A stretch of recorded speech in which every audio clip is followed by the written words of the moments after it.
Bruce Banner is still the Hulk in this reality, but instead of being in the wrong place at the wrong time and ending up being exposed to gamma radiation, which would transform him into the Hulk against his will, he was a researcher working for S.H.I.E.L.D. and with the Ultimates to try and rediscover the super soldier serum. Yeah, in the Ultimates, much like in the MCU, everything is kinda connected by this one single thread, this one purpose, the super soldier serum. Bruce would believe he had uncovered the serum and decided against S.H.I.E.L.D.'s better judgment to test it on himself. This would turn him into the monster we'd come to know as the Hulk, but only when Bruce was using the serum. He could not change at will, and his transformation was not initially triggered by intense emotions or rage. However, he would then blend the actual super soldier serum formula extracted from the blood of the revived Captain America, Stephen Rogers, with the Hulk serum, which would end up resulting in his transformations becoming a permanent aspect of his DNA. Number 9. Electra. While still super heroically fanciful, Electra's backstory in the 1610 universe is just a touch more grounded than her 616 counterpart. Instead of her mother being murdered and dying a very violent death, she instead died of breast cancer. Electra was not made to train in martial arts when she was young, but rather enjoyed martial arts, and so she trained in martial arts out of her own interest, with Bruce Lee acting as an inspiration for her, as a fan of his. She ended up becoming a villain all because of a fellow university student who was a jerk, the wealthy Calvin Langstrom, who tormented her at school because she was willing to stand up to him and defend others against him. Because of this, he made Electra's life a living hell, attacking one of her friends and even hiring thugs to burn down her father's laundromat business as well as her family home. It was because of this that Electra turned to the dark side. Frustrated that there was no justice for her or any of Langstrom's victims, no matter the crime that he committed due to his wealth and his connections, she ended up attempting to kill him, setting off on a darker path than her fellow friend and vigilante, Daredevil. At one point she's like, "Daredevil, you coming with me or are you gonna help this Langstrom guy?" And he's like, "I'm gonna help this guy." I was like, dude, just go with Electra.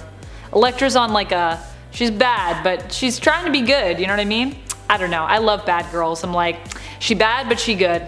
And friends, before we move on to the next spot, if you love this list as much as I loved writing it for you, please be sure to show us some love by giving this video a thumbs up. Also give it a thumbs up because I want to tell you more origins. And so if you give it a thumbs up, there's a better chance that'll happen.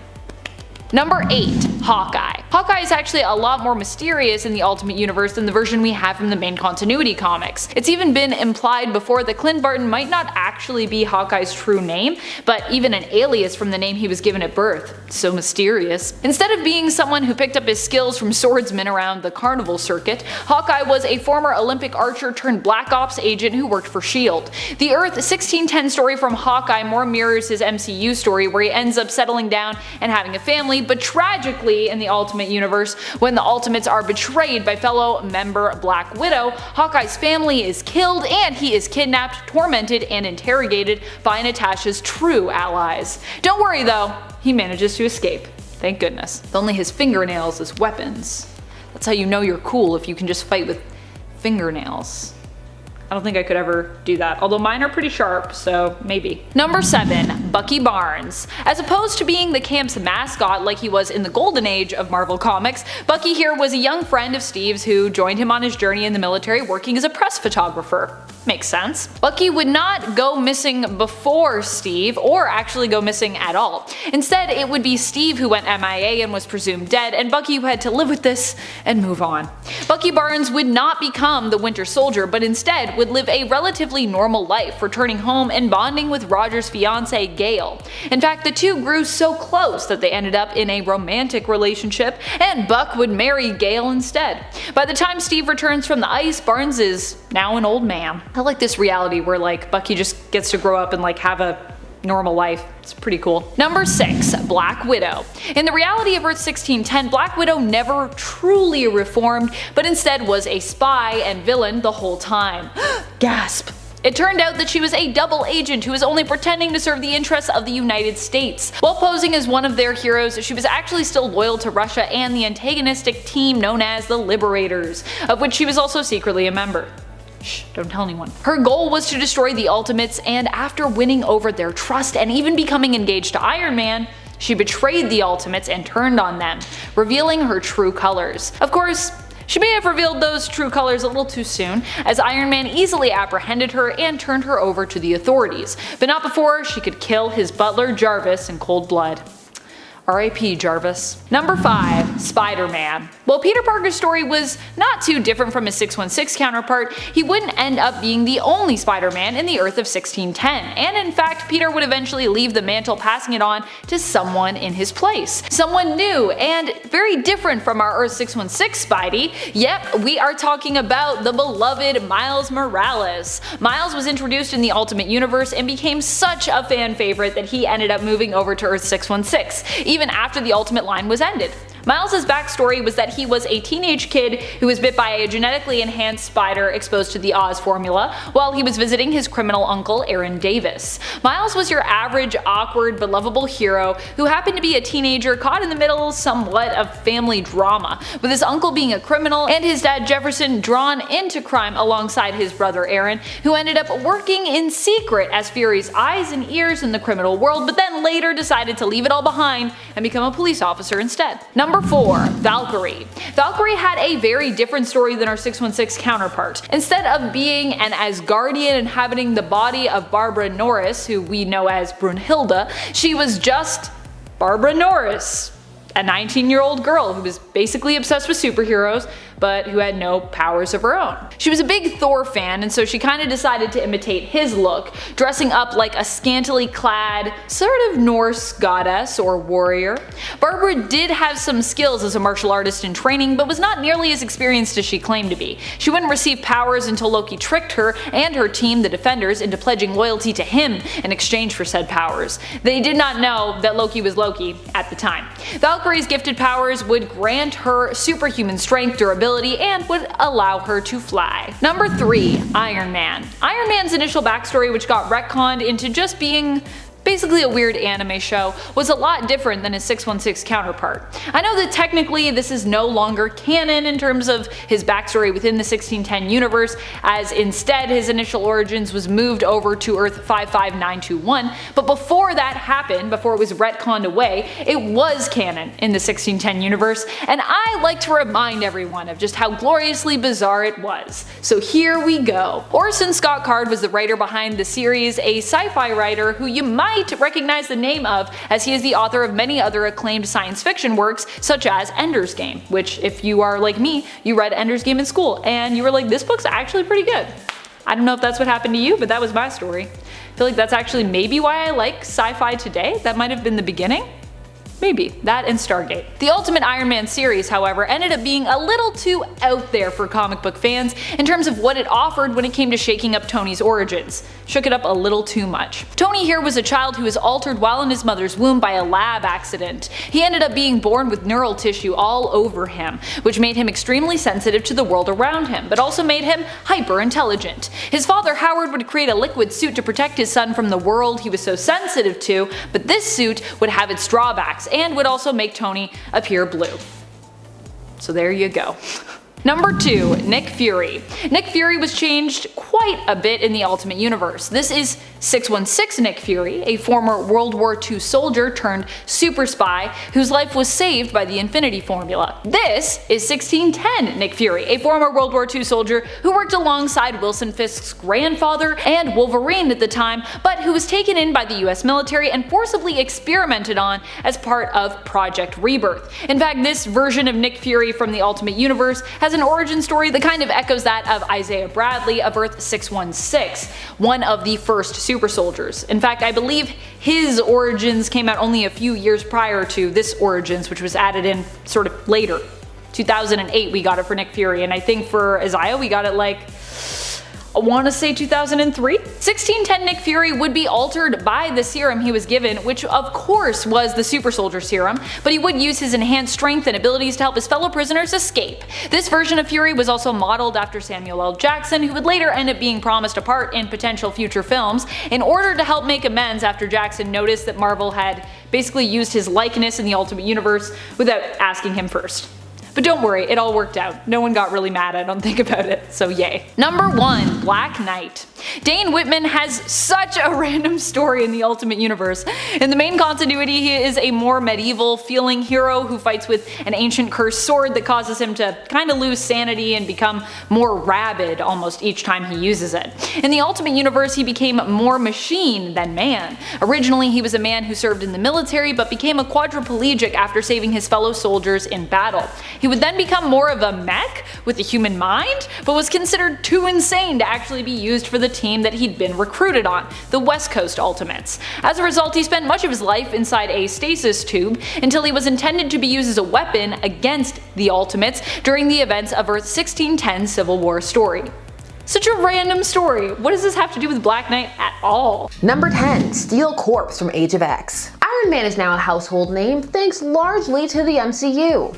And the Iron Man film in 2008 that started it off. Believe it or not, before that he was not that well known in the mainstream. Don't let them rewrite history for you. Comic historians like to do that a lot. So does the media, especially right now. Still, within comics pre-MCU, Iron Man was decently utilized, but it definitely jumped up after that popularity. A lot of that was thanks to horizontal marketing. Anyway, on to Age of X, which came out in 2011. Here you had an intriguing version of Tony Stark who went by the name of Steel Corpse. Why? Because he had ended up becoming permanently bonded to his Iron Man costume, which was also slowly digesting him. Metal indeed. Seeing the irony in becoming a walking corpse, that's how he decided upon his name. Also, his armor could operate without him, like it had its own directives and would just drag him along for the ride. Tony has a bad history with that happening with his armors. His AI is just too good. He's making them too good. Number 9, Clue. You ever have words you just can't say? No matter how many times you hear it, people will say it right to you, and 2 seconds later, it's gone, like dust in the wind. This is one of those for me. Same with Kara and Kara. This is a sad Hulk. An alter ego of the Hulk, not Bruce Banner. This character is described as the Hulk of Hulks. Cause paradoxically, sometimes nothing makes you madder than feeling sad. It is said that this is the Hulk's repressed rage that even he has to always keep in check and inside because he knows that it'll be very dangerous.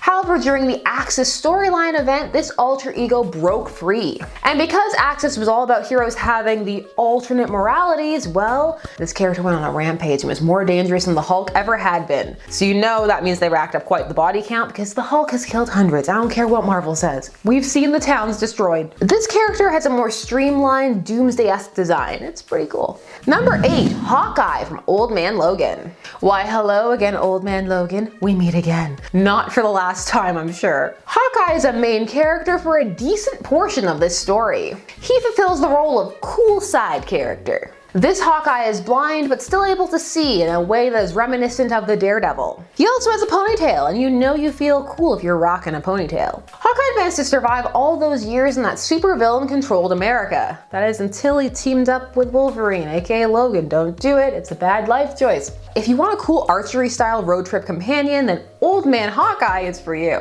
Number 7, Natasha Stark. Let's go over a blip of an alternate universe. One that is more cool if you are a Stony shipper than anything else. Stony being the pairing of Steve Rogers and Tony Stark. Let me explain. I know some of you are already clicking off, but it's fine because all parts of fandom are valid. This universe is a sweet nod to the boon and transformative fandom that happened after the Civil War comic arc of 2006. This arc dealt with the pro versus anti-registration sides of superheroing. This was after a disastrous superheroing event goes wrong featuring the New Warriors, which leaves many dead, including 60 children. This arc would decimate Tony and Steve's friendship, and before this they had been besties, and so some fans felt that it hadn't been the best executed and they weren't that happy with it. And so these fans took to fandom and fan fiction to create what are called fix-its. They wanted to make the universe like it was again, friends. But for many, this ended up ballooning into a ship, and it became one of the dominant pairings of the fandom until the MCU, and till the end of the line, until not. Nah. With all that established, let's talk about Natasha Stark from Earth 3490. This is a female Tony who averts civil war by marrying Steve.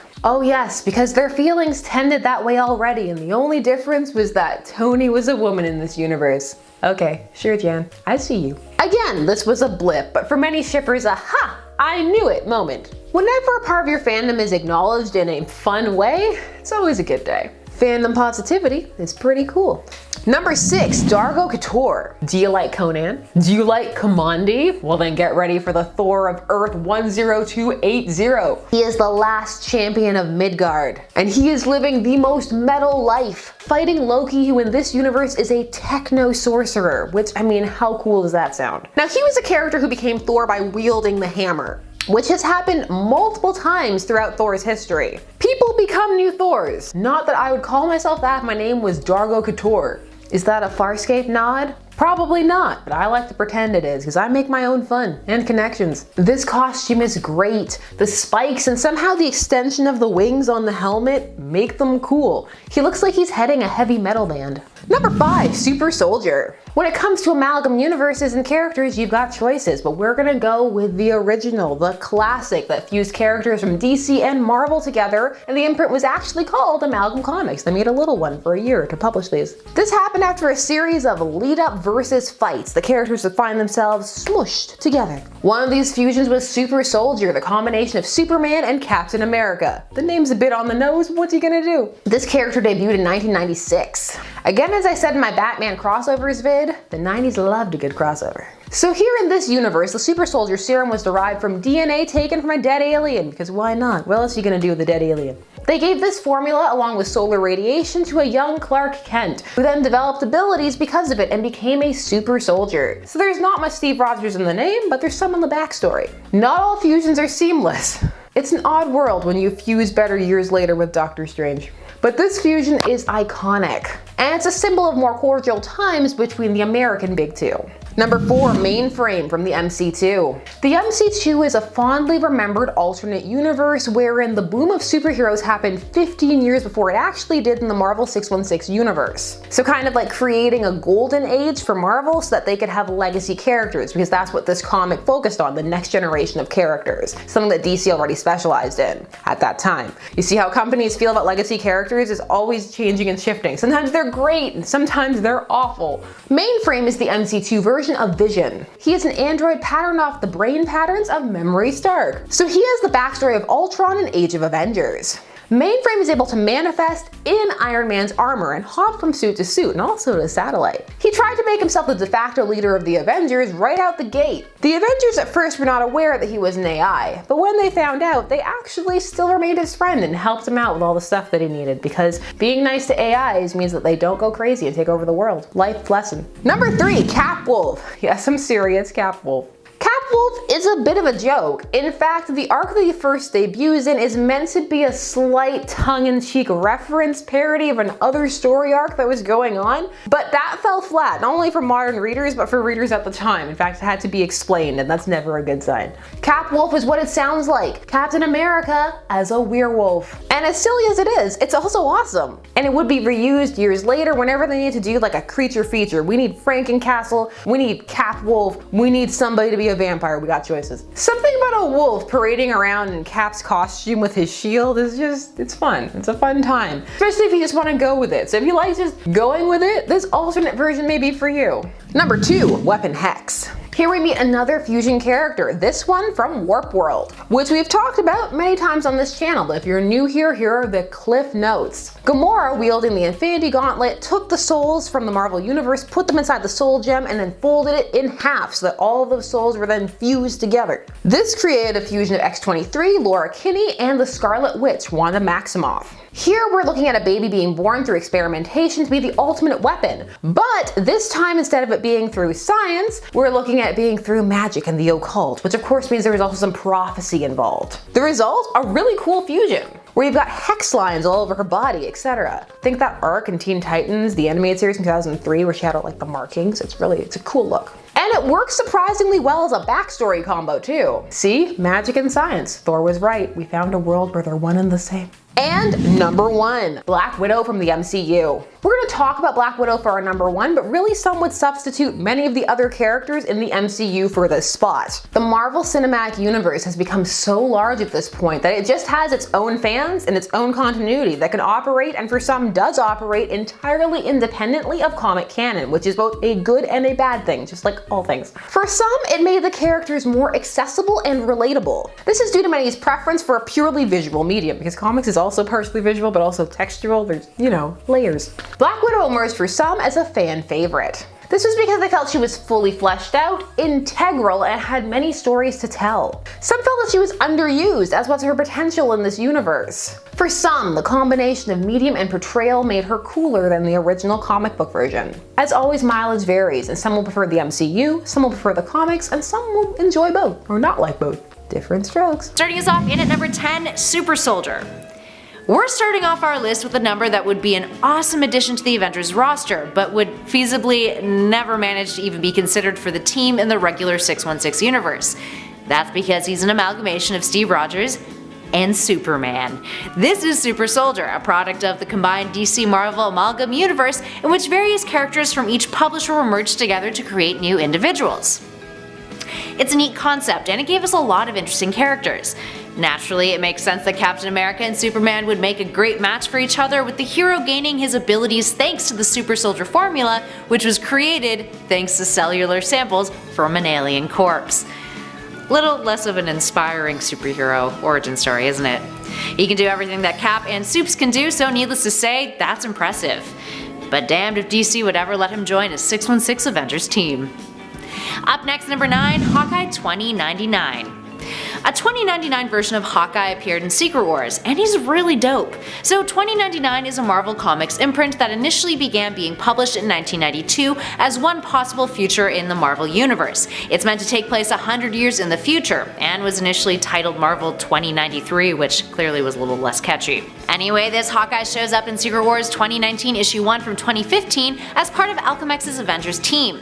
Named Max, last name never revealed, he differs from the traditional iterations of Hawkeye by having his DNA mixed with a hawk's, which gave him real claws and real wings. In our number 8 spot, we have Natasha Stark. Here we have an alternate version of Iron Man hailing from Earth 3490, and it's a unique one. This Iron Man is actually Iron Woman, born Natasha Stark rather than Tony. She's exactly like Tony in the sense of having the same abilities as the 616 Stark and an almost identical suit of armor, except it's referred to as her Iron Woman armor, of course. Here's where things get really interesting though. Because this alternate version of Stark is a woman, Civil War never happened. Instead, Natasha gets involved with Captain America Steve Rogers, the two marry, and the Civil War event never occurs on Earth 3490. Apparently, they were a deterrent to each other's more aggressive behavior. Natasha first appeared in Dark Reign Fantastic Four issue 2 in 2009 when Reed Richards was in search of alternate realities in which Civil War had ended differently. Moving on to our number 7 spot, we have Ant-Man Wolverine. Yes, this exists. Secret Wars gave us a slew of alternates of various characters, and this includes a version of Ant-Man who is Wolverine. Or rather, a version of Wolverine who operates under the Ant-Man mantle. First appearing in Secret Wars Battle World issue 3, this little Logan has the same powers as those who have operated under the Ant-Man mantle. And tiny claws to boot! How fun.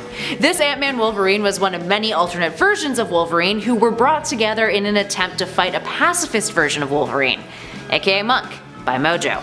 Now these other Wolverines involve another alias of Hank Pym's, Giant Man, who, as you guessed it, was a Wolverine who could also grow in size. There was also a Cat Wolverine and a Dog Wolverine, but kinda less credible than the rest of the other alternate Wolverines, just saying. And at number 6, Janet Van Dyne of Earth 1610. This version of the Wasp is from the alternate universe of Earth 1610. While her fate is a pretty brutal one, and her relationship with Hank Pym is, textbook domestic abuse, she possesses something that Van Dyne of 616 does not, the ability to actually transform into a wasp-human hybrid. Born a mutant, her mutation gave her insect-like traits that also expanded to her behavior. She could lay eggs and eat insects, which yes is kind of gross, but the benefits at least outweigh the downsides. When she would reduce in size via the force of her willpower, she would grow a pair of insect-like wings from her back. She retained her normal strength when reducing in size and could control the exact proportions of that size, although her body contained a natural neurological reflex that prevented her from shrinking below a specific size, so can't get too small. And she also has an ability called bioelectrical blasts, in which she produces energy that she calls her Wasp stings. She could use these blasts when at full size, which was essentially the equivalent of being struck by a lightning bolt. Moving on to number 5, Iron Maniac from Earth 5012. Okay, sure, we are looking at an Iron Man here who is technically a little off his rocker. Anthony Stark of Earth 5012, who calls himself Iron Maniac due to him believing that he is, I quote, the sole survivor of a sane world living in a backwards insane world, is from an alternate timeline where most Avengers members had been slain by the alien Titanus. During this period, Reed Richards became power-hungry and turned his back on the remaining heroes, and Stark ended up being scarred by an attack from the Human Torch. Essentially, he turns into a Victor Von Doom-esque character, setting up his base in Latveria in order to take over the world and save it from Richards. Compared to the original Tony, his body contains additional cybernetic enhancements, and he has developed a technology called power dampeners, which, in his timeline, he uses to counteract the Fantastic Four's powers. Nifty. Moving on to number 4, Weapon Hex. Weapon Hex is the product of the Infinity War storyline in which multiple characters were merged together. More on that later. Weapon Hex is an amalgamation of Scarlet Witch and X-23, aka Laura Kinney, Wolverine's cloned daughter of sorts. Her origin story is an amalgamation of both characters' origins, with the result being a character who has the reality warping abilities of Wanda Maximoff and the adamantium skeleton and claws of Laura Kinney.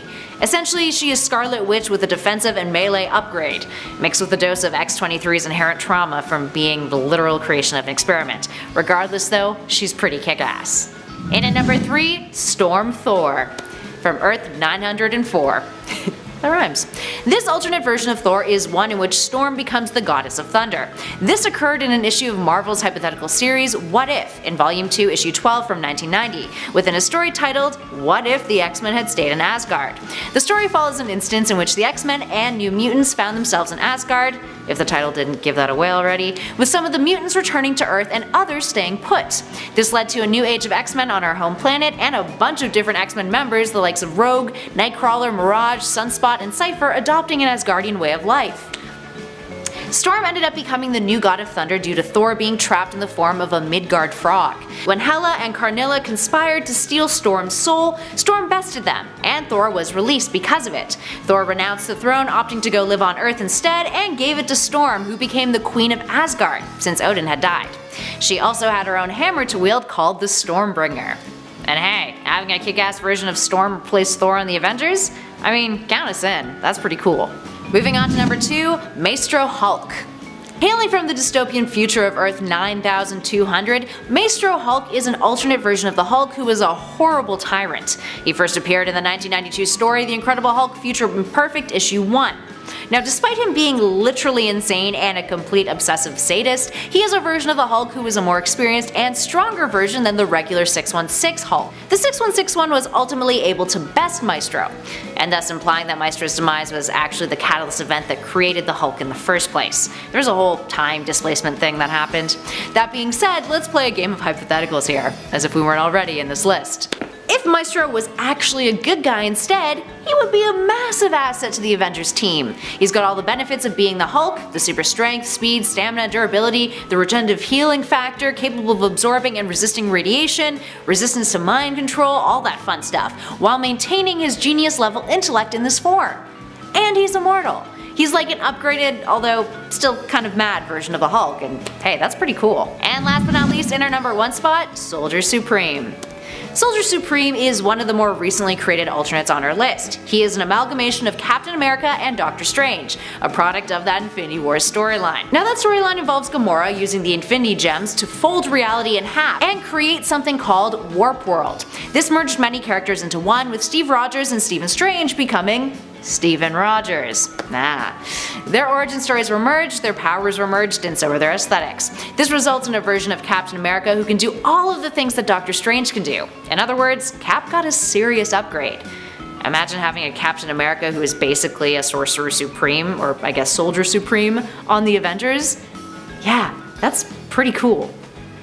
Number 10, we have Jason and Jenny Allen. Now, if you're not familiar with this pair of twins, don't fret too much because there is little information about them out there. However, their control over the emotional electromagnetic spectrum makes them incredibly interesting, and that is why I included them on this list today. We get introduced to them in the Justice League Legacy storyline that takes place in an alternate future where the children of the Justice League fight off the darkness, a large mass of pure negativity that possesses the Justice League and causes the downfall of their world. As the kids of Barry Allen and Jessica Cruz, both Jason and Jenny possess green power rings, making them the Green Lanterns of this timeline. However, what really sets them apart is their ability to create hard light constructs of different colors despite not possessing those power rings. With both possessing the potential to wield all the colors of the emotional spectrum, Jenny has shown the ability to create yellow, orange, and blue light constructs, and Jason has created red and blue light constructs as well, making them both some of the most adaptable lanterns out there. Now, if you want to check them out for yourself, they appear for the first time in 2017's Justice League Volume 3, number 26. Coming in at number 9, we have Green Lantern from Earth 9. Sometime after the death of the second Atom on Earth 9, we are introduced to a sudden wave of superhuman champions, and among them is the heroine known as the Green Lantern or Lady of the Lantern. However, her origins are not really known, and there are actually 3 theories on who her secret identity is. The first says that she is the murdered archaeologist Lois Lane, and after her body was dumped in the Atlantic Ocean, she was found by mermaids or angels or something and was revived and given the powers that she has now. The second states that a pair of twin sisters, one good and one evil, fought a battle over some mystical powers. The good sister won and placed the mystical power in the lantern, and then she dedicated herself to fighting forces that make others suffer. The third and final, and probably the most probable in my opinion, is that she is the sorceress Zatanna, who is sent on a mission by the Dark Circle of Magicians to find the lantern. After many years, when she finally found it, she decided to keep it for herself, and well, the rest is kind of history. Either way, the mystery around her origins makes her all the more interesting, and man, I just really want to know more. Equipped with the Green Lantern, an old Chinese style lantern suspended from a hook, she possesses the ability to teleport, travel dimensions, and even resurrect the dead for a short period of time so they can carry out any unfinished business before fully passing on. Designed by Dan Jurgen with the intent of creating a unique and very old Green Lantern, why not check her out for yourself in 1997's Tangent Comics Green Lantern number 1. Coming in at number 8, we have Jade. As the daughter of the original Green Lantern and his foe Thorn, Jennifer Lynn Hayden has the ability to harness the power of the Starheart, which was the main power source of her father's powers. Making her first appearance back in 1983 in All-Star Squadron number 25, she briefly served as Earth 2's Green Lantern after she was given a power ring from Kyle Rayner when she briefly lost her powers. However, they were eventually restored to her during Rayner's brief tenure as the godlike being Ion. Like her father, she is capable of creating green hard-light objects thanks to the star mark on her palm, and she can fly. However, what really sets her apart from other lanterns is that she has no need to recharge her powers thanks to her connection to the Starheart, and she also shares powers with her mother as well. Thanks to these extra powers, she can manipulate plants at her will, and her skin actually contains chlorophyll, allowing her to use photosynthesis like a plant. She met an untimely death at the hands of Alexander Luthor Jr., however, while trying to stop him from tearing the universe into a multiverse, but was eventually resurrected by the Black Lantern Corps during the Blackest Night, and that kind of led to her being killed again by Kyle Rayner by blowing her head off. Check out her origins for yourself, and well, why not let me know what you think in the comments below. Number 7, Hal Jordan, aka the Power Ring. Hailing from Earth 3, a universe where the morality of most heroes and villains are flipped, we have Hal Jordan, a feeble and cowardly man who worked as a janitor at Ferris Aircraft. Wielding the Ring of Wholesome, a ring that feeds off his fear and panic instead of willpower, Harold was an incredibly powerful crime lord and a member of the crime syndicate. Giving him powers similar to all other lanterns, he had the ability to create hard-light constructs. However, there was one major drawback that he realized during his time with the syndicate. He realized that although the ring was giving him the power he had always dreamed of, it was slowly killing him, and he could never summon the courage or will to remove it himself thanks to his cowardice nature. During a fight with the Injustice League, Harold is finally freed from the ring. However, it did cost him his life as he had his arm ripped clean off his body by Sinestro. Although he physically died, his consciousness was actually transferred to the Green Realm, a world made completely out of concentrated fear, and he still lives on to this day, holding on to the hope that his world can one day be saved. Making his first appearance in 2013's Justice League Volume 2 number 23 as part of the New 52 DC Universe, why not give his story a read for yourself? Number 6, Jessica Cruz. During the crime syndicate's rule on Prime Earth, Jessica Cruz is unwillingly and forcefully chosen to be the next and final wielder of the Ring of Wholesome thanks to her PTSD and debilitating anxiety. Completely under control of the ring, she was forced to attack her hometown, but thanks to Batman and the other Justice League and all their kind words, she was able to overcome the power of the ring and take control fully. Under the tutelage of Hal Jordan, she was fully taught how to control her ring and eventually mastered the use of it. Unfortunately killed by the Black Racer during the events of the Darkseid War after jumping jumping in the path of the Black Racer to save the Flash, she was freed from the Power Ring's control as it was completely destroyed alongside her. Impressed by her ability to overcome fear, she was then tracked down, resurrected, and given a Green Lantern ring, making her the Earth's newest Green Lantern alongside her soon-to-be crime-fighting partner, Simon Baz. Now, the two didn't always get along, however, after being forced to work together after Hal merged their power battery into one, the two did learn to accept each other's differences and work together after many close calls. Check out Jessica Cruz as Power Ring and the Green Lantern for yourself, starting with 2014's Justice League Volume 2, number 30. Coming in at number 5, we have Simon Baz. Mentioned briefly just a little bit ago, let's talk about the former street racer and car thief turned Green Lantern. After the horrible event that occurred at the World Trade Center, Simon and his family found themselves under extreme suspicion due to the color of their skin, leading him to be, bullied for most of his life. Despite these hardships, Simon was able to finish all of his schooling and eventually became an engineer. However, he was fired thanks to a financial crisis, and desperate for money, he turned to the streets and started street racing. One night, he accidentally stole a van full of explosives and a high-speed chase ensued, ending in his arrest due to him being a suspected member in an unrelated attack. Even though Simon pleaded he was innocent, everything he said was ignored, but his will was strong enough to summon a Green Lantern ring, albeit, a defective one, to help him break out of jail. Now possessing the powers of the Green Lantern, Simon was able to track down the true owner of the van and bring him to justice with the help of Agent Fed. Now, as I mentioned earlier, Simon eventually teams up with Jessica Cruz to help keep the Earth safe from any danger that comes his way. But one thing that really sets Simon apart from the other Lanterns is he actually possesses two incredibly rare abilities that few Green Lanterns have. One being Emerald Sight, which allows him to see glimpses of the near future, allowing him to prepare for anything that comes his way, and the other being the ability to heal others through sheer willpower. Something that was, thought to be completely impossible until right then. First appearing in 2012's The New 52 FCDB Special Edition number 1. Give his story a read for yourself, I'm sure you'll all really like it. Number 4, Guy Gardner. From the Prime Earth universe, we're going to be talking about Guy Gardner, the colorblind, ring-swapping Green Lantern of Sector 2814. Estranged from his father and, most of his family after resigning from the Baltimore Police Department, it's needless to say that Gardner has some underlying daddy issues that he will probably never address. After his brother was shot during a drug bust, Guy rushed him to the hospital in hopes of saving his life. However, he wasn't fast enough. But luckily for him, on his way, he was found by a Green Lantern ring thanks to his overwhelming ability to overcome great fear, and that allowed him to get his brother safely to the hospital. As the only Green Lantern on Earth at that time, Guy had a lot of responsibility on his shoulders. However, not everyone was on his side when it was revealed that the Guardians were secretly sabotaging him from behind the scenes. Gardner was eventually asked by Hal Jordan after the battle against the Third Army to go undercover and join the Red Lantern Corps, and in no time he actually became their leader and changes almost everything for the better by keeping everyone and everything safe from Atrocitus and allowing the Red Lanterns to cause only justice-based murders. Later, he once again joins forces with the Green Lanterns to defeat Relic, and Guy and the Red Lanterns are given guardianship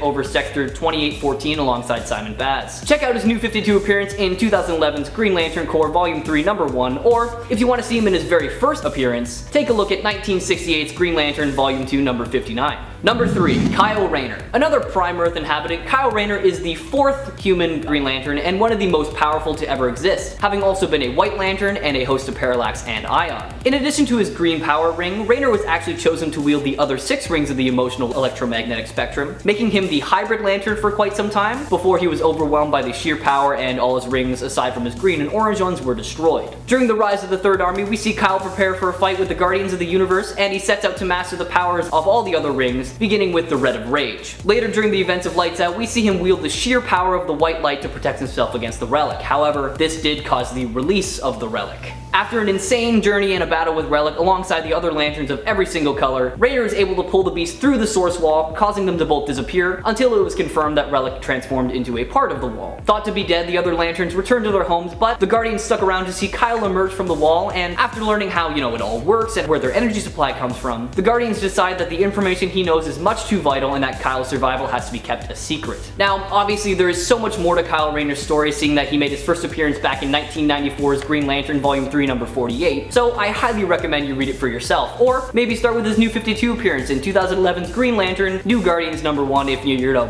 looking for a more recent storyline. Number 2, John Stewart. Following in the footsteps of his predecessor Guy Gardner, John Stewart decided to forego a secret identity as the 3rd Green Lantern of Earth. Once an architect, John was selected by the Guardians of the Universe as Hal Jordan's backup after Guy Gardner was seriously injured. Since his first appearance all the way back in 1971's Green Lantern Volume 2 number 87, we've seen John team up with some of the most powerful beings in the universe, including the Justice League, Dark Stars, Indigo Tribe, and even the United States Marine Corps. Although Hal was unsure if John was fit to be a Lantern at first because of his attitude toward authority figures, he has since proven himself time and time again to be worthy of the name Green Lantern, having played a massive role in the Sinestro Corps Wars, the War of Light, the Blackest Night, and the War of the Green Lanterns. However, he has had to do some things that have made him doubt his will, the biggest being the times he's had to destroy not one, but 2 worlds for the greater good. Now, if you're not familiar with John Stewart as the Green Lantern, I highly recommend you check out his story for yourself. He was actually the first Green Lantern I had ever heard of, so he does hold a very special place in my heart. And finally,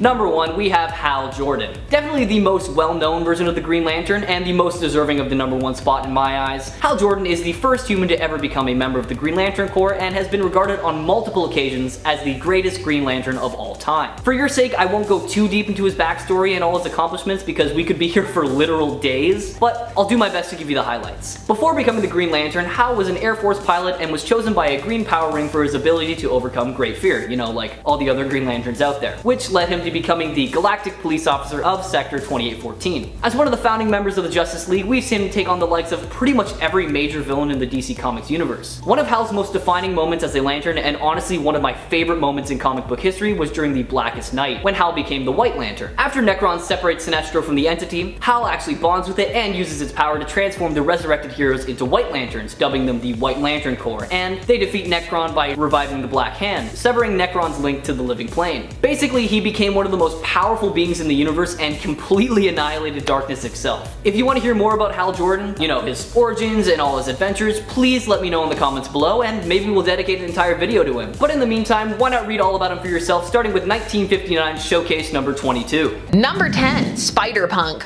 Let's start off with a more obscure alternate, shall we? But one with quite the look. Spikes will never die, nor will the punk aesthetic. The spirit may be something else, but that's a discussion for another day. Spider-Punk is Hobart Brown from Earth 138 and comes to us from the Spider-Verse event of 2014, but he appeared in 2015. The Spider-Verse was an event where Spider-Man met so many alternate versions of himself, because there were spider totems. Being a spider person was now like an assignment from a spider god type thing. They were being hunted down by spider vampires. Mileage varies on the plot itself, but people really like the alternates. And there was pretty much all the kinds that you could conceive. For Hobart, he was a homeless teen bitten by a radioactive spider, well, irradiated in a toxic waste dump. He becomes a punk rock version of Spider-Man, with a guitar, leading the downtrodden people against President Norman Osborn. And he would be recruited to join the army of Spider-Men. For many, they just love the concept of a punk rock Spider-Man. And the images are all very fun. Sneakers, jean vests, head spikes in the form of a mohawk. There's always time for fashion. Number 9, Spider Assassin from Earth 8351. This is an alternate version of Peter Parker. He first appeared in a What If story, What If Spider-Man vs. Wolverine #1. In this universe, you had very much the same Peter Parker until he fought Wolverine. Then everything completely diverged and he ended up being trained by him and becoming an assassin. Cold-blooded assassin. No more friendly neighborhood Spider-Man over here. Fans of a darker, harder-edged Peter tend to gravitate towards characters like Spider Assassin. His costume, again, is also cool. And of course has black accents rather than blue because he's edgy. In this universe, he left Mary Jane for a woman named Alex, who looked almost exactly like Gwen Stacy and also died. Don't look like Gwen Stacy. He would be recruited into the Spider-Verse event alongside original characters like Spider-Punk. He wouldn't make it though. So much spider carnage in that event. Number 8, Man Spider. One of Spider-Man's consistent fears is being overwhelmed by Spider-Man, and nowhere does this happen more literally than when he starts to mutate into Man Spider. This is because his DNA could be viewed as in flux. Just a little bit of a nudge sends him more down that path to his mutagenic nightmare. That was the name of one of the arcs where this happened. The full-blown Man Spider is credited to the 90s animated series. As before that in comics, he got 6 arms, but it was something that was dealt with pretty quickly, and also that was the same issue where he met Morbius, fun fun fact. In the comics, the transformation tends to be triggered by meddling, people messing with his DNA, and less so because that's just the way he's going. One big devolution, or evolution, depending upon how you look at it, happened in the Savage Land, because anything can happen in the Savage Land. Rogue can make out with people in the Savage Land. Number 7, Scarlet Spider. Now, there have been several characters who have taken on this mantle, but we're going to look at the first for our purposes, and that's Ben Reilly. He debuted as such with that name in Spider-Man number 51 in 1994. That's because it's adjectiveless Spider-Man. It's rare for Spider-Man comics to not have an adjective. However, the concept of Peter having clones, specifically Ben, had been around since the 70s, but that had been intended to be a one-shot and then a balloon. This Ben heralds back to smack dab in the middle of the Clone Saga, a saga that has a lot of history and is now an infamous case of editorial pushing a story to go on too far. Ben Reilly would prove popular, even if the bait and switch initially pulled of him being the real Spider-Man and Peter Parker was not. In fact, after his death, there was fan backlash to bring him back. Ben Reilly is the first successful Peter Parker clone created by Miles Warren, aka the Jackal, and one of the most stable and well, nice. Not homicidal like some of those other clones out there who made this list as well. The name Ben Reilly comes from both Uncle Ben and Aunt May. The Ben from Uncle Ben, and the May from May's maiden name. Fans of Ben admired his attempts to build his own life and fight through the existential crisis that comes with being a clone. Who am I? What's the purpose of my existence? Plus, he had a vest. Never underestimate the appeal of a vest. Number 6, Superior Spider-Man. A controversial pick for some, as there were some fans who absolutely loathed this arc. And it is a rather different kind of alternate, because all this is happening in the main verse in the body of main verse Peter. But let me explain. The mind is that of Dr. Octopus, who tricked Peter Parker to coming to him and then swapped with him while he was dying so that Peter's mind was trapped in his dying corpse body. For some reason, some fans were worried that this was going to be permanent, which, I don't know, I mean, is anything life? It obviously ended up not being, and there was a kernel of Peter's consciousness that was left and then ended up unfurling and took back over eventually. However, some were fans of the villainous Doc Ock trying to be a better Spider-Man than Spider-Man himself. From the army of spider robots patrolling the city, to a sassy Spider-Man who a disturbing amount of his comrades couldn't identify wasn't the real Peter. For some fans, the Superior Spider-Man as an arc has earned its place as a favorite. Superior Spider-Man is still around, but it's not the same. Number 5, Spider-Side. Midway through, yet another clone. The Clone Saga would have been pretty disappointing if it hadn't given us what its name implied. Clones. Many, many clones. When Spider-Side emerged from the Jackal's pod, he was convinced that he was Peter Parker. When he was confronted with all these other versions who were already out, he decided that he was going to prove that he was the one and only by being as homicidal as possible. He became obsessed with proving that he was the real Peter Parker. He was unstable and violent and had been designed to kill the original Peter Parker. His name comes from the fact that it said that he was willing to commit Spider-Side, so mass homicide of Spider-Mans. Now, some of you may be wondering, why Spider-Side and not Cain with his hand that he put on people's faces and could do the Mark of Cain thing? There was something classically menacing about Spider-Side, from his simplicity to his size. And such a back-to-basics baddie worked for some fans, and made him a rather cool addition to all of these clones running around out there. Number 4, Spider-Man Noir. If there's one thing Marvel loves, it's an alternate universe story where the characters exist in another time period or genre, and Spider-Man Noir gives you both. Spider-Man Noir came into the world in 2009, and it gave the world a Peter Parker who was from 1933 and also from a Pulp Fiction style universe. A Peter Parker bitten by an illegally imported venomous spider. Now, Spider-Man Noir was not the only noir story to be created by Marvel, but it was one of the ones that blended the concepts together the best. They just kind of worked well together. The Into the Spider-Verse animated film also increased interest and fondness for this character, particularly his perplexedness over Rubik's Cubes, monochromatism. The Spider-Man Noir comic would get a spin-off and then the character would become part of the Spider-Verse event, but I mean, who wasn't? Number 3, Spider-Gwen, aka Spider-Woman, aka Ghost Spider, aka we just need to accept that everybody's gonna call her Spider-Gwen. She was conceived of for the Spider-Verse event by Dan Slott, who had been writing Spider-Man for quite some time at that point and become obsessed with the idea of Gwen Stacy as Spider-Man. So the idea was born and would take off and would actually owe a lot of its success to her costume. Again, these things matter, people. The costume blew up and became one of the most cosplayed on the con circuit. This would actually cause a series of variant covers starring Gwen to be launched, one of which would be with Deadpool, which would actually launch the origin of Gwenpool. So we've got 2 characters out of 1. Gwen had an endearingly familiar story and design that resonated with people. She too got a boost from that Spider-Verse movie. That was just a solid movie. Most people came out of that liking most of the characters who were presented in it. Peter B. Parker. Number 2, Miles Morales. A character who predates the Spider-Verse by a couple of years. He debuted in Ultimate Fallout number 4 in 2011, and is one of the more fondly remembered elements of the 1610 universe, or the Ultimate Universe. He is also an excellent example of transitioning a character, one handled with respect for the original and also for the new character. Miles took up the mantle of Spider-Man after Peter Parker in his universe was killed. He struggled for a bit to find his footing and his own identity, but once he did, he created a rich tapestry of his own. So much so that he was one of the few characters to be imported when the Ultimate Universe was, well, ultimately collapsed. We just imported what we wanted into the 616 mainverse. It's a thing, it happens. Miles was a successful legacy character because in his universe that's what he was. Now what is he? Another Spider-Man running around, but it's fine, we have multiples of everybody running around. Yeah. And in at number 1, Spider-Man 2099. The future. It can be a hard concept to pull off and make cool and credible, but the steampunk-esque adventure that was Spider-Man 2099 pulled it off. Meet Miguel O'Hara, who worked at an evil, because of course they were, corporation called Alchemax. Miguel is a geneticist who is trying to recreate the powers of Spider-Man for the company. That is until he learned a little bit more about them and then he wanted out. Well, when they heard that, they got him addicted to an illegal drug that they were the only people who could legally distribute it. So if he didn't get it from them, he was getting it from the street, and that meant he had to be arrested, so he was trapped. Well, in order to try and get out of this, he realized he had left his genetic code inside of the machine, so he tried to revert to that earlier level of his DNA, but ended up turning himself into a Spider-Man in the process.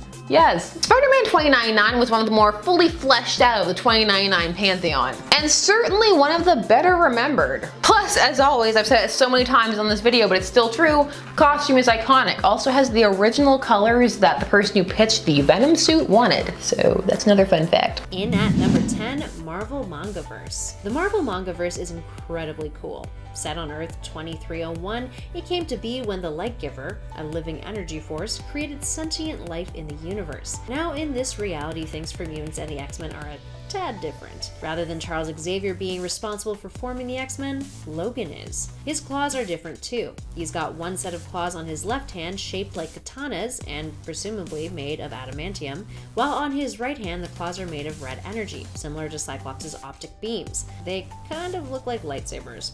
Many have noticed that aesthetically his outfit looks a whole lot like Vegeta's from Dragon Ball Z, which some believe may be an homage to the character considering this is, in fact, the Mangaverse. Anyway, it's hinted to that the reason why one of Wolverine's claws is made of energy is because Cyclops, his brother in this reality, cost him his right hand, and he cost Cyclops one of his eyes. Moving on to number 9, Earth 92131. So this one might really hit that whole subjective nail right on the head. Anyone who grew up in the 90s though might fully agree that this version of Wolverine from Earth 92131, the X-Men animated series, should definitely be on this list. Now, to many X-Men fans, this was their introduction to the world of mutants, and in some cases to Marvel. Voiced by Jade, this Wolverine has become absolutely iconic, from his costume to his gruff, raspy voice. And this iteration of Logan was one of the most impactful depictions of the character, having largely influenced the character for years to come. Plus that theme music, how could you not love it? In at number 8, Marvel Noir. Marvel Noir is a gritty universe set in the 1930s on Earth 90214.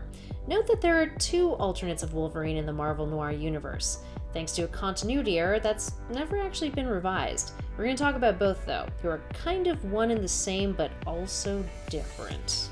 Yeah. In X-Men Noir, Mark of Cain, Wolverine is a bootlegger with a mysterious past who gets involved with Jean Grey, a manipulative grifter.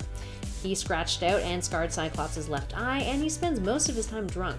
Then there's Jim Logan of Wolverine Noir, who is a private investigator with a gruesome upbringing in a Catholic family. So which one of these is technically canon? We might never know, but both are pretty awesome in their own respects. In at number 7, something a little more sinister, Hydra Wolverine. First appearing in Exiles issue 92, this version of Wolverine is, you guessed it, evil. Hailing from Earth 1720, this agent of Hydra also romantically got involved with Sue Storm in this reality, who is Madame Hydra. The two of them would rule this universe but got greedy, wanting more power, so set out to rule the entire multiverse.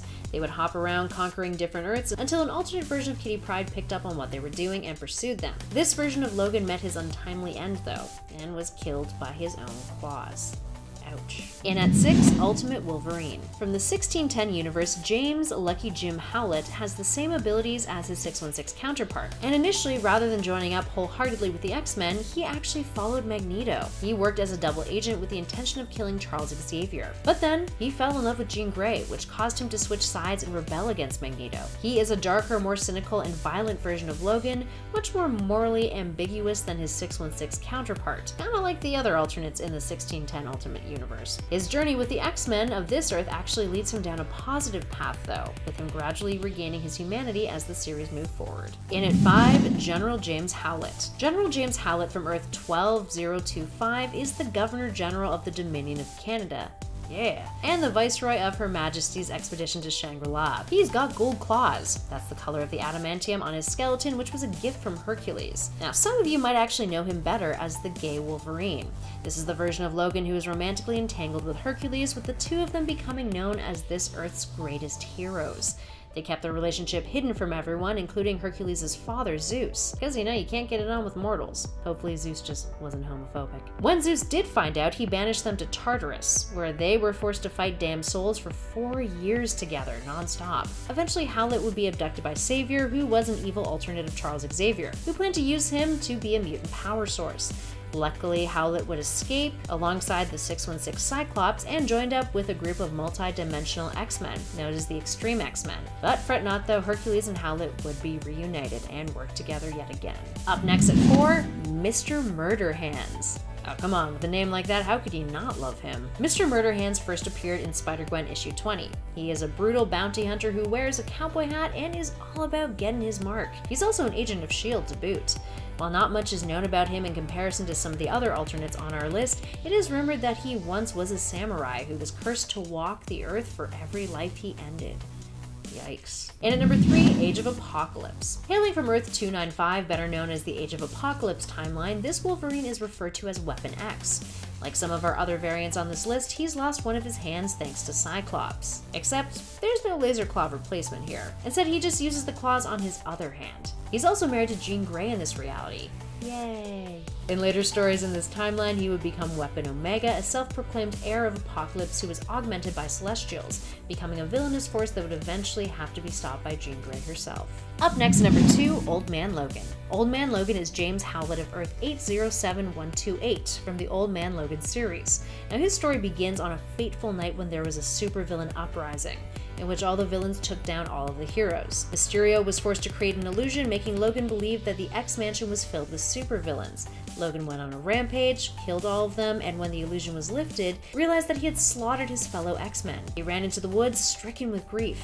He tried to commit suicide but failed, so he put his past as Wolverine behind him, referring to himself as merely Logan, and refused to ever unleash his claws again. Fast forward to years later, Logan has settled down with a family living in Hulkland, which was formerly California, owned by the Hulk. After failing to pay rent, he is threatened by the Hulk gang, who is Hulk's inbred children. Hulk is not good in this reality whatsoever. And in order to pay off his debt, Logan takes on a job to escort an elderly Hawkeye across the wasteland. But by the end of the story, we learn that Hulk ordered for Logan's family to be killed anyway, and Logan seeks out revenge, ultimately murdering the insane Bruce Banner after the Hulk tries to eat him. Logan actually claws his way out from the inside out of Hulk's body, slaying him in the process. Number 10, Bloodstorm. Now, Storm is already mistress of the elements, so quite powerful and quite interesting. But what happens when she becomes a vampire? Now, this has happened briefly in main continuity, but in the Mutant X universe, it became a permanent change. The Mutant X comic series was published from 1998 to 2001, and as mentioned, it saw a very different Storm. This was after she was bitten by Dracula. Here, she was not saved, but instead became a full-fledged creature of the night. She, of course, had vows not to kill, so she had the vampire dilemma, which she solved by hiring some of her former teammates to let her drink from them, like Kitty Pryde. She would eventually leave the X-Men and join a team called the Six. She also turns Gambit into a vampire, even though she warns him he'll regret it, and he does. Spoilers. Listen when people warn you. Bloodstorm became a breakout character of this series. Number 9, new Sun Gambit. Speaking of Gambit, let's take a look at one of his alternate versions. This is new Sun Gambit, and he hails from Earth 9921. Gambit actually has enormous power potential that was quashed by Mr. Sinister in the main continuity, but that continuity is not all. In this other universe, he was trained to use his abilities even before he had them, and then when this was combined with his full potential and a mystic ceremony,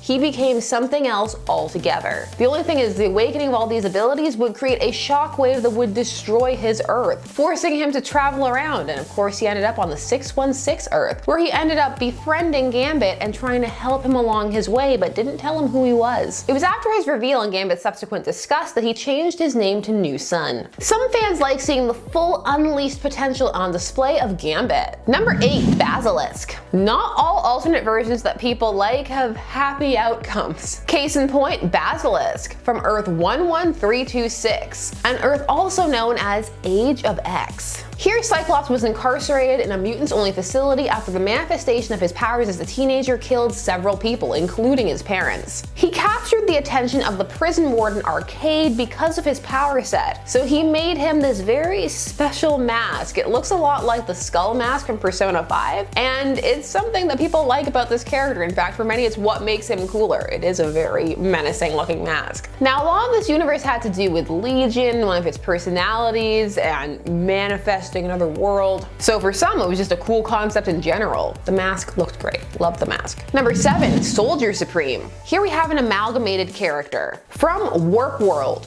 This was the universe that was created when Gamora had the Infinity Gauntlet, put everybody's souls into the Soul Gem, and then folded that universe in half. As a result of this, the characters were merged and fused together. So you have Marvel characters smushed, and one of those was Captain America, Steve Rogers, and Doctor Strange, Stephen Strange. So I mean, they kind of already had the same name, just spelled differently, so it made it a bit easier. Back there, Dr. Stephen Rogers, but now with a PH. Their stories actually don't fuse too badly. It's World War II, and Stephen Rogers is contracted for a super secret soldier experiment, only it turns out it's a cover for a mystical ceremony instead of for, the scientific one that he actually undergoes. But these mystic rituals still end up enhancing his strength and allowing him to connect with the occult, and he becomes Soldier Supreme. So he has Cap's cowl, but he still has like a mustache. And he was actually one of the heroes who objected to Warp World being completely destroyed at the end of the arc by Adam Warlock. So Warlock found a way to let it still exist and let these characters still exist. It was one of those loopholes. Stephen Rogers did that and kept being a hero. Number 6, Old Man Logan. Would any of our nerd lists be complete without mentioning Old Man Logan?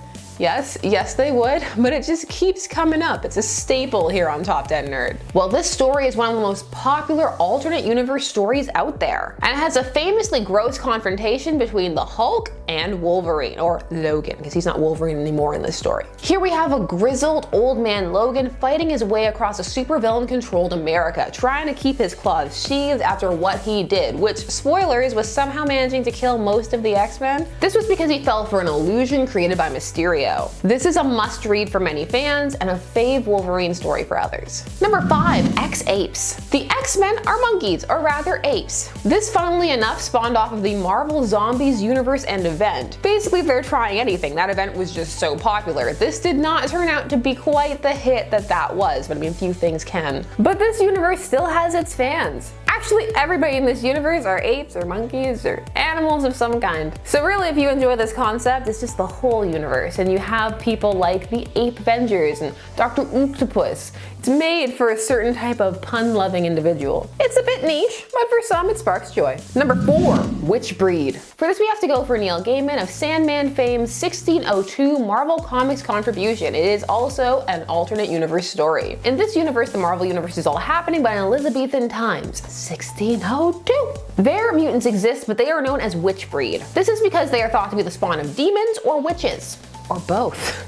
They are creatures to be hunted down, but they find safe haven in Xavier's select college for sons of gentlefolk, a school that causes great concern for Sir Nicholas Fury because he sees the potential of all these students as soldiers, which, let's not lie, that's part of what Xavier is doing. Again, this is a universe where people tend to like the whole thing, but the X-Men stand out as a distinct part, or rather, or rather the witch breed. Number 3, X-Babies. Versions of your favorite characters as babies or kids. This is a concept that is either really fun or incredibly lame depending upon who you're talking to. So the X-Babies are clones created by Mojo in the Mojoverse. This was probably inspired by an even earlier story where he had just taken the X-Men and turned them into kids, again for entertainment. Because you know, if anything goes on long enough, be it show, series, whatever, you're gonna get two things. You're gonna get a child episode and you're gonna get a musical episode. Now the X-Babies are a concept that is short-lived, but they are usually returned to. There is even an A-Babies versus X-Babies. Again, how cool you'll find these tots depends upon your tolerance for baby-related shenanigans. Number 2, Earth X. The version of the X-Men here are depressing, but all of Earth X is depressing actually. After an experiment of Reed Richards goes wrong, or seemingly that's what happened, for once it's not Reed's fault, I know, shock and awe, a population of superpowered beings is produced all over the earth, and the world drastically alters. To quote The Incredibles, when everyone's super, no one is. Suddenly there's not as much of a reason to hate and fear the X-Men, and they've largely fallen apart. The one character people tend to remember the most that sticks out when they first think of this is Wolverine, who's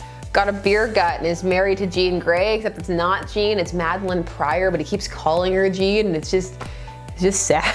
Now how exactly is this cooler, you may be asking? Well, it's all in the depiction. It's unique, it's memorable, and part of a well-received work. So for many, that's what makes it cool. And finally, in at number 1, Vampire Wolverine. Wolverine, Lord of the Vampires. If you thought people loved Vampire Storm, then you know that they enjoy Vampire Wolverine. Wolverine has been a vampire more than once. You have what-if stories like the aforementioned Wolverine, Lord of the Vampires. But you also have arcs like Curse of the Mutants, which would also be the arc that left Jubilee as a vampire for a bit. Many have fond memories of the what-if story, where upon successfully turning Storm, Dracula then turns all the rest of the X-Men. Only because of Wolverine's healing factor, he figures out how to use his powers way faster than everybody else, and so he dethrones Dracula and takes over as leader of the vampires. In fact, he leads the new vampire X-Men to take over New York. It's up to the bizarre combination of Doctor Strange and the Punisher to take him down. Number 10. Scott Lang as Ant-Man. Despite technically being the second hero to wear the Ant-Man costume, Scott Lang is perhaps the most beloved. Although, some of that might stem from the original Ant-Man Hank Pym being kind of awful. There's something about slapping your wife that just doesn't scream endearing. Doesn't help the third Ant-Man is kind of a pervert too. Yeesh, what's with this character? Thankfully, Scott Lang is a lot more likable, and justifiably so. He was even the Ant-Man chosen to appear in the Marvel Cinematic Universe, which says enough about him. Especially since you can cast Paul Rudd in anything and he will be instantly lovable. So, they have that in common. And given every criminal act he does is for the sake of his daughter, it's hard not to relate to Scott. So, for all that and more, Scott Lang is my Ant-Man of choice. Number 9.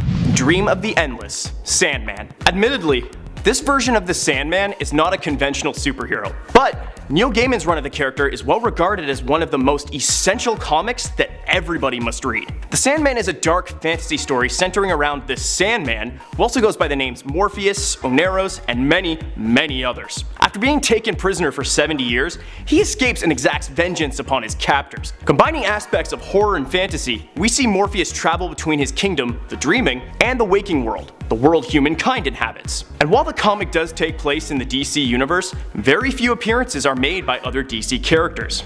Instead, characters from Shakespeare's work, A Midsummer Night's Dream, and characters from the Bible appear prominently as part of this universe. Incidentally, the series Lucifer, whose titular character recently had a brief crossover during CW's Crisis on Infinite Earths event, actually originated from this series. So, given he inspired many derivative works and the series' high regard, I'm gonna go ahead and say that Neil Gaiman's reimagining of the Sandman is definitely the best replacement. Number 8. Damian Wayne as Robin. Okay, I am probably gonna get some hate for this one, but I actually like him.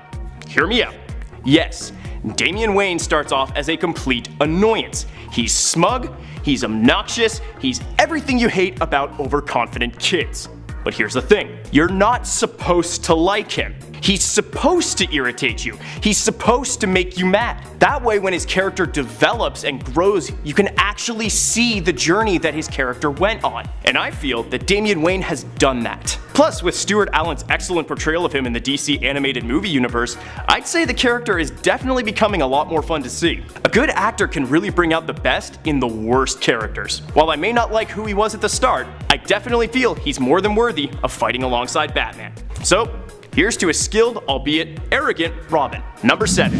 Superboy, the Young Justice version. When I think of a great Superman story, it's in a situation where he isn't in complete control, when he isn't the strongest person in the room, and is still trying to understand who or what he is. When he feels alien, this is when Superman is most relatable, and no one feels more alien than the Young Justice version of Superman's son, Connor Kent, aka Superboy. Connor Kent has many of the powers of Superman with the exception of flight, and has never known the outside world. Unlike Superman, who was born on Krypton but raised on Earth, Connor was born on Earth but knows nothing of it. We see this version of the character gradually develop his social skills, learn to control his powers, but most importantly, we see his identity struggles with being a clone of Superman. We see him make mistakes, lash out, and yes, even some of that teen angst the comic version is famous for. But thankfully, he's significantly less irritating. And given that Connor has actually taken up the mantle of Superman while Clark is off-world, I can say pretty confidently that this version of Connor is a worthy successor. Number 6.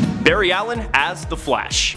Here's a fun one. Barry Allen was a big transition from the original Flash Jay Garrick, but then Wally West, who's had several appearances in noteworthy media himself, was also a big transition from Barry Allen. So Flash is going up on our list twice. So this is also number 5, Wally West. Where do I begin? Barry Allen has defined the character of the Flash between the massive success of the CW series, redefining the character and his costume for generations, and featuring in the iconic event comic Flashpoint. For many, Barry Allen is their Flash. And Wally West, he's appeared as the Flash in both Justice League and Justice League Unlimited, and appears as Kid Flash in both Young Justice and the CW Flash series. Both Barry and Wally in every adaptation bring something unique to the character, whether it be their skills, their fun personality, or even just their dynamic with each other. And given the sacrifices both have made for the sake of their respective Earths, I'd say that's enough for both Barry Allen and Wally West to be excellent successors to Jay Garrick. Number 4. Calderon or Jackson Hyde as Aqualad. Can you tell I'm a fan of Young Justice yet? Calderon recently took up the role of Aquaman, a role he undoubtedly is worthy of, but before that, he was Aqualad, a strong-willed, dedicated leader of the team who throughout the series demonstrates his willingness to do whatever is necessary for the sake of the mission. In the comics, Jackson Hyde has a different origin than Calder, but his appearance and role are inspired by him. Hey, kinda like Harley Quinn was taken from the cartoon. I'd say that's pretty indicative that you're doing something right. And if Aquaman is willing to hand down his title to you, I'd say you're definitely worthy of having been his sidekick. Well done, Calder. Number 3. Batman Beyond, Terry McGinnis. Oh, where do I begin? First off, to be able to follow the absolute landmark series that Batman the Animated Series was is an achievement on its own, but to take that series into the distant future, where Gotham City is a pseudo-cyberpunk dystopia, and introduce a new Batman who is initially at odds with a grumpy, aging Bruce Wayne is one heck of a note to open up on. The series focuses on our new Batman, Terry McGinnis, a far younger Batman who, much like Peter Parker, struggles to balance his personal life with his life as a hero. And really, that's all you need to know to make him instantly relatable. Oh, and this Batman can fly with rocket boots, which I mean, that's pretty cool. Why haven't they made a new game of this Batman yet? Oh well. Either way, Bruce Wayne seems to think he can do it, and he's a hard person to impress, so that's one more replacement for my list. Number 2. X-23 as Wolverine. Once again, we have a character who's actually already succeeded in taking the role from their predecessor. And really, given her near identical abilities and the success of the movie Logan, did you see it going any differently? X-23 is, as her name would suggest, the 23rd attempt to develop a female clone of Wolverine. At 7 years old, she's subjected to radiation poisoning to activate her mutant genes and has adamantium bonded to her claws without any anesthetic. As if that weren't enough, she's also trained to be an assassin that responds to a trigger scent, which sends her into a murderous rage. So let's see. Top secret weapons program? Check. Wolverine's abilities? Check. Human experimentation? Check. Rage? Big check. I'd say she fits the part. Roll's all yours, X-23. Number 1. Miles Morales as Spider-Man. We've been seeing a lot of this character recently, between 2018's fantastic Into the Spider-Verse and his playable appearance in the much acclaimed Spider-Man PS4 game. Miles Morales is proving not only can he take up the mantle of Spider-Man, but he can prove just as successful as Peter Parker. Originating from the story Ultimate Fallout, a series that covered the death of Peter Parker, a new Spider-Man appears, a young boy named Miles Morales. From the very moment we meet him, we can tell that Miles isn't quite a hero yet. He's new at this. He makes silly social mistakes like wearing Spider-Man's costume shortly after his death, which, yeah, not a smart move. But he tries, and that's what he has in common with Peter Parker. They don't always know what to do, but they're going to do something because the hero job is about helping people. And so, Miles Morales is unquestionably worthy of the mantle of Spider-Man.